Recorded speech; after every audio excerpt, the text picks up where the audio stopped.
Tonight, the people living in Hot Springs are expressing their gratitude to the emergency crews, law enforcement, and firefighters who've been fighting the vineyard fire just outside the city for 2 days. In tonight's Eye on KELOLAND, Al Van Zee reviews the events of the last 48 hours and the efforts of the Black Hills town to work together to deal with the emergency. Saturday was a hot, windy day, and in late afternoon, smoke was sighted near a vineyard on Highway 385 east of Hot Springs. Wind pushed the fire quickly, and by Saturday night, the fire had grown to more than 100 acres. The call was put out to any fire departments that could respond, and by midnight, about 100 firefighters were on the scene. The biggest concern was that the fire was moving in the direction of the city.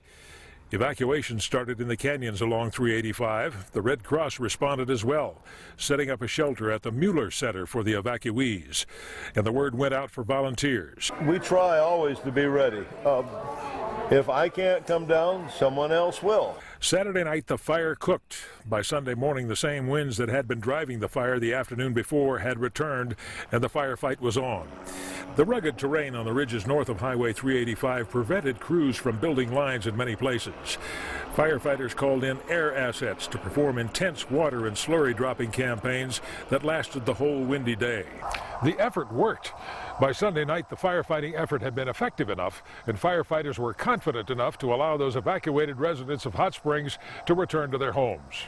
3rd, 4th, 5th, and 6th Streets had been evacuated as well, and Incident Commander Ray Budd delivered the good news. We're looking probably just to let everybody go home, okay? With the understanding in some of these areas that maybe you should be ready to go home, to leave again.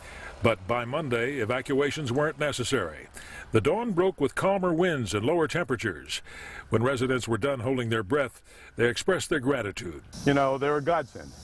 That's what you can say about not only the firefighters, but the overhead crews that were bombing and, pouring slurry, and the emergency management people, the sheriff's department.